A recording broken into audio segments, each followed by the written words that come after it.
Belgium went communist. I've never even seen this ginger man before. But good, he doesn't have a soul. He'll do some fucked up shit. Alright, so today we're swapping 2 more countries, this time the Soviet Union and Nazi Germany. Now there will be one big difference here since the last video when we swapped France and Germany, and that is they are both keeping their focus tree. So I don't really know how some of this shit is gonna work.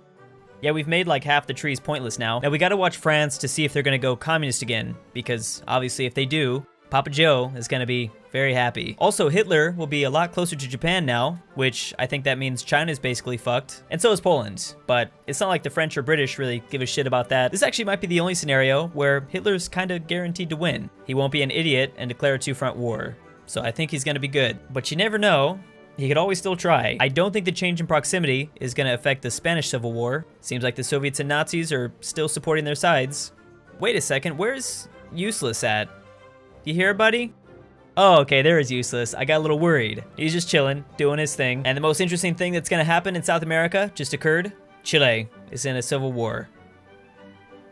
Fascinating. And once again, Germany has annexed a piece of land that has no connection to the rest of its territory. Oh, I apologize. I don't know why I forgot some of the most powerful nations in the Comintern. Mongolia or Tanutuva should be able to 1v1 Germany. And as always, we're playing with the Road to 56 mod, so this faction is formed once again, which means this region might not do anything. So Poland has formed their own faction. What a surprise. But the Dutch joined the Allies, like, pretty early. Keep in mind, Stalin's probably not gonna go after that region. I really don't know what the hell he's gonna do, but I doubt he's gonna single out the Dutch. I think the only thing we know for sure is this is probably where the new gulag is. Which makes you think, you know, Hitler now sure does have a lot of room for any special projects he has coming up. This new territory will serve as a nice new solution. Germany has declared war on Poland. Big surprise there. It's actually, I think, one of the only declarations of war he can do from his location right now. Oh, and he also grabbed the tip of Yugoslavia. Very nice. And Bulgaria has joined the Axis as well. Ah, man, the first ever Transformer just died. Turns out Optimus Prime is using polio to recruit more members. Anyways, Alf has taken over as president. That was expected, so Germany took out Poland within like 2 months. They took 22 states and they just basically annexed everything. And Hirohito has already started up his war with China, except it's not gonna be too easy this time. Hitler is actually gonna need help here, because this is going to take a while to take down. The French have joined the Allies, so this is going to be interesting for the Soviet Union. He might need to take on the Germans all by himself, because I don't think the West is going to get involved. Okay, Drew, just shut up. Just stop saying stuff. So Adolf is now at war with all of this. Let's see how long this takes before it gets much, much worse. Nationalist Spain is obviously going to win in Iberia, so that is a possible ally for him in the distant future. Yugoslavia is just not having a good time in this video. They're just losing land from all sides now. I feel like I need to mention Joseph only has 67 divisions and Hitler has, well, a shit ton more. I don't know how much of a difference that's gonna make when this inevitable conflict breaks out. And most importantly, not only does he have a numbers advantage, he'll also have that winter advantage. So I don't think he's gonna lose this entire front based solely on a simple weather forecast. It looks like the Germans can technically invite Japan right now. I don't see why they're not choosing to do that just yet. Also, if you thought Benito was an embarrassment in the past, just wait until he's fighting the Allies all alone in the middle of Europe. Norway just joined the Allies, so I'm assuming Adolf declared war on them, and it's time for Mussolini to just bend over.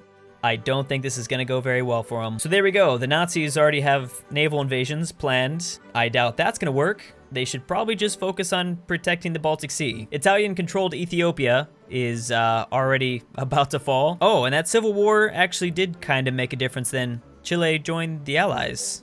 That's kind of cool. As we thought, Japan is having a really difficult time, I think, with China. But this war's not gonna end, I'm thinking, for a couple years. Now that helps a ton. I was not expecting this. Yugoslavia just fell completely. They're now Croatia, and now the Axis have a nice foothold in the Balkans. I don't think I've ever seen that happen peacefully before, which is pretty awesome. I'm assuming that has to do with the Road to 56. As for the only European front, nobody's doing anything. It's been a couple months, and they've just been standing here looking at each other. I have no idea why I didn't check this in the first place, but the Germans do have control over the Black Sea and the Baltic Sea, so technically those naval invasions could work over here. I think Romania is actually going to play a pretty big role in this. If this pedo joins the Axis, that's going to really help Adolf. I guess you could just do this. Yeah, that totally works too. And it's official, Japan has joined the Axis as well. So I guess that'll kind of help over here. Stalin is just chilling for the most part, but France has a very bad opinion of him. That'd be really interesting to see him also go to war with the Allies, because we don't normally see a situation where the Soviet Union in the beginning can choose to go to war with either faction. Yep, so this was a super smart move by Hitler. Romania will not last very long, even if they did join a faction. And there you go. I'm honestly surprised you made it more than 2 weeks. And now we can watch as the Germans just flood their way over to the French front. Hungary, come on, man, what you doing? Why haven't you joined in? So normally this doesn't matter at all because, you know, it's Switzerland, right? I mean, who cares? But in this video, it's actually gonna make a huge difference because even with the Germans over here trying to push, it's still taking a really long time. By taking out the Swiss, they'll get a lot more room. Hey, the Nazis are in Norway.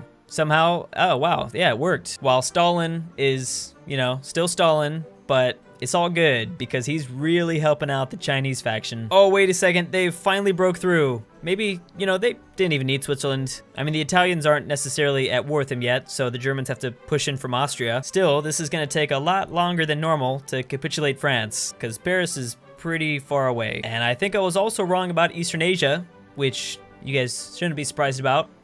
What am I not wrong about these days? Japan is getting really close to winning this war. Okay, I don't think that's really gonna change much, but nice job, Sweden. Oh, the Third Reich is getting ready to melt some steel beams here pretty soon. And they're also going after Finland, which is gonna make this whole front a lot easier.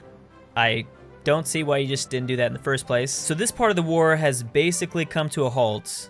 I don't know why both sides just kind of stopped. I think they are finally trying to finish Switzerland first. All right, so this is the part where things get pretty sketchy for the German Reich. They're opening up like a fourth front now with the Middle East. Oh man, okay, I don't know if you fully realize what you've done, Hitler, but even swapped with the Soviet Union, you found a way to declare war way too many times. Oh, that's definitely gonna help in the Eastern Front, which is, I think, possibly the one place you might be able to end soon. But you're not doing too horribly in the Middle East. That's kind of surprising. And you just got Hungary on your side. Okay, let's calm down a little bit. I think he might be fine. Nice try, Czechoslovakia, but you're not really gonna help that much. I guess you'll be a nice distraction in the meantime. I do think having the Germans in Soviet territory makes World War II a lot more insane. I mean, it's barely 1940, and there's like 5 or 6 different fronts. Oh, finally. All right, there's one peace deal. Switzerland lasted a lot longer than I thought, but this basically means France is gonna die.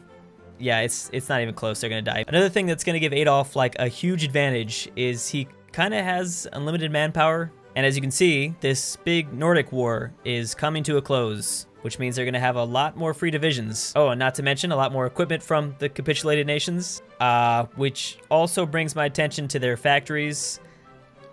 Holy shit, how did they get that much? Plus, Paris doesn't have long left, which will be interesting because then the Nazis have to attack Benelux from the bottom up. Oh, but here we go. This could be the change the world needs. If the Soviet Union doesn't do well in this war, the Axis is probably gonna win. I mean, it's a little late, guys, but you did it at the right time for the most part, and this will serve as a very pointless distraction, but sacrifices need to be made. Wait a second, what the hell? Belgium went communist. I've never even seen this ginger man before, but good, he doesn't have a soul.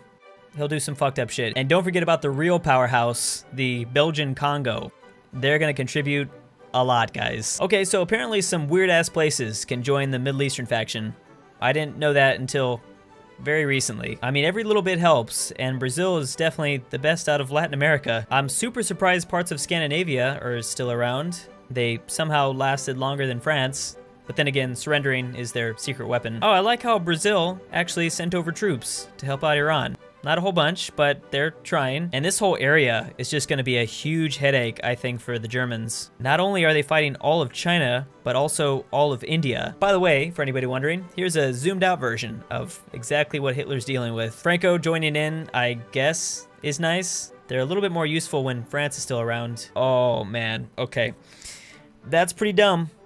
I gotta admit, that's pretty dumb. The US and Mexico are just flipping off the rest of the world. So this is great for the Germans because now they obviously don't have to worry about North America, but they do still have a lot of other problems. I mean, let me point out, the US is still helping most of these countries. They're just not doing anything directly, but they're also keeping Scandinavia pretty safe. As for China, they're being China. They have 36 factories, and 20 million manpower. I think it's safe to say this has been one of the biggest World War IIs I've ever seen. With more territory, Germany's just gonna declare war on every one of their neighbors. And on multiple fronts, I'm starting to see the Axis begin to win in the Middle East and definitely in India. I can't believe this though. The US not joining the Allies basically screwed the whole world. And here's one last twist for you. The Soviet Union just fell. They became democratic, but I think they're gonna die either way. Here's just a check on the war window, and basically the Axis are winning every single conflict. And I think the theme here is the Germans just had way more men to sacrifice. Anyways, guys, it's 1943, and I've been recording for nearly 4 hours. With China about to lose and the US not joining in, the Axis will eventually win. Thanks for watching, and I'll see you next time. And of course, big thanks to Neo, Wyone, Destiny Fucker 9000, Jacob W, Random Guy, Rasmus F, Jacob Scott, Elfie, Stormblade, Ethan J, Kirby, Humor Demon, Namir, Stefan M, and Furry Cruz for being